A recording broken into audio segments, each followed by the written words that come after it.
Manmad union बँकेत झालेल्या मोठ्या आर्थिक घोटाळ्यात मनमाड शहर व परिसरातील शेकडो नागरिक व शेतकरी बांधवांचे पैसे अडकले होते आणि तो घोटाळा आहे असे समजल्यावर सर्वच नागरिक व शेतकरी बांधव हवालदिल झाले आणि त्यांच्यावर मोठा दुःखाचा डोंगर कोसळला। अशा परिस्थितीत आमदार सुहास अण्णा कांदे यांनी धाव घेत सर्वांना धीर दिला आणि बँक प्रशासनाला धारेवर धरले। इतकेच नाही तर स्वतः फिर्यादी होऊन बँकेच्या सर्वच अधिकाऱ्यांवर गुन्हा दाखल केला। मुख्यमंत्र्यांना सर्व विषय सांगितला। मुख्यमंत्र्यांनी बँकेच्या वरिष्ठ अधिकाऱ्यांना फोन लावून प्रकरणाची दखल घ्यायला सांगितले। अण्णांनी स्वतः पुणे येथे जाऊन बँकेच्या वरिष्ठांशी भेट घेतली। बँकेने त्यांच्या वरिष्ठांना मनमाड येथे पाठवले आणि आज याचे फलित म्हणजे ज्या ज्या ग्राहकांचे पैसे अडकले आहेत त्यांचे सर्व प्रकरण निकाली लागल्याचे आश्वासन देत आज 7 ग्राहकांना त्यांचे पैसे परत देण्यात आले। अत्यंत कमी कालावधीत शेकडो कोटी रुपयांचा मोठा घोटाळा आमदार सुहास अण्णा कांदे यांच्या दमदार स्टाईलमुळे 4 दिवसात विस्तारला गेला। याचा सर्व बँकेचे ग्राहक, नागरिक व शेतकरी बांधवांना आनंद झाला। उपस्थित सर्व ग्राहकांनी आमदार सुहास अण्णा कांदे यांचे आभार मानले। पैसे मिळणार की नाही या आशेवर असताना आमदार साहेबांनी अतिशय जबाबदारपणे भूमिका निभावली आणि आज सर्व ग्राहकांचे पैसे परत देण्याची सुरुवात झाली। याचा आनंद सर्वांच्या चेहऱ्यावर पाहावयास मिळत होता। या प्रसंगी सुहास अण्णा कांदे यांनी युवा सेना जिल्हा प्रमुख फरहान दादा खान, भाजपा उपजिल्हाध्यक्ष नितीन पांडे, आरपीआय ग्रामीण जिल्हाध्यक्ष राजाभाऊ अहिरे, शिवसेना शहर प्रमुख मयूर बोरसे, गंगादादा त्रिभुवन, माजी नगराध्यक्ष बबलू पाटील, पिंटू शिरसाट, अमीन पटेल, पिंटू वाघ, युवा सेना शहर अधिकारी योगेश शिमले, आसिफ शेख, लाला नागरे, दिनेश कुगे, ललित रसाळ, बाबा पठाण, आसिफ शेख, प्रशांत दराडे, प्रमोद अहिरे, गुरु निकाले, सचिन दरगुडे, कुणाल विजापूरकर, निलेश व्यवहारे उपस्थित होते। माझं नाव बाजीराव गणपती अंदाज। माझे युनियन बँकेत 3 लाख रुपये फिक्स डिपॉझिट होते, पण त्याचा घोटाळा झाल्यामुळं सुहास अण्णा कांदे यांनी ते सक्सेस करून दिले आणि आमचे व्याजासहित पैसे मिळाले।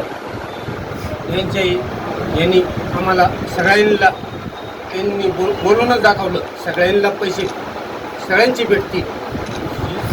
त्यांची खूप आभारी आहे, सगळेच आभारी आभारी। 2 दिवसापूर्वी शिवसेनेच्या वतीने, बीजेपीच्या वतीने आणि आरपीआयच्या वतीने एक फिर्याद दाखल केली। फिर्यादीमध्ये मी स्वतः आमदार सुहास कांदे होतो। त्याचं महत्त्व प्राप्त झाल्यानंतर आदरणीय मुख्यमंत्र्यांनी त्यांच्या प्रमुख जे महाराष्ट्राचे हेड आहेत त्यांना फोन केला। त्याच्यानंतर काल जे महाराष्ट्राचे, मुंबई सोडून गोवा आणि महाराष्ट्राचे जे हेड आहे मिस्टर जैन म्हणून, जैन त्यांची माझी काल पुण्याला भेट झाली आणि त्यांनी मला शब्द दिला की बँकेचा प्रत्येक 1 रुपया जो फ्रॉडचा आहे तो प्रत्येक शेतकऱ्याला, ग्राहकाला बँकेच्या आणि आमच्या शेतकऱ्याला तो दिला जाईल। त्याप्रमाणे आज त्यांनी इन्व्हेस्टिगेशन ऑफिसर म्हणून यांना बसवलं आणि आज सुरुवात म्हणून 7 लोकांचे 20 ते 25 लाख रुपये व्याजासह ज्या दिवशी पैसे ठेवले होते त्याच्या दिवसापासून आत्तापर्यंत व्याजासह पूर्ण रक्कम दिली। त्याच्यामध्ये लहाने असेल, कर्डिले असेल, गंधाक्ष असेल, माकुने असेल, सगळ्यांचे पैसे मिळाले। मी पत्रकार बांधवांच्या वतीने मी सर्व माझ्या मतदार बंधूंना आश्वासित करतो की युनियन बँकेमध्ये ठेवलेला 1ही रुपया आपला बुडणार नाही। आरपीआय असेल, बीजेपी असेल आणि शिवसेना पक्ष असेल आणि आम्ही सर्व हे पैसे जोपर्यंत शेवटच्या माणसाला मिळत नाही तोपर्यंत गप्प बसणार नाही, असे या ठिकाणी आम्ही सगळ्यांना आवाहन करतो। आणि मी आपल्याला विनंती करतो की आपण सगळे आमच्यावर विश्वास ठेवा।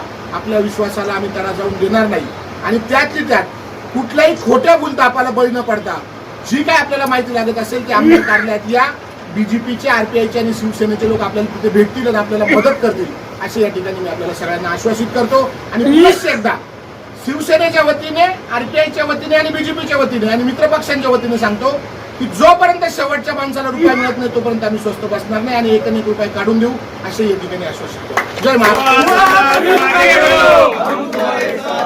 नाशिक लोकशाही न्यूज ब्युरो रिपोर्ट, नाशिक।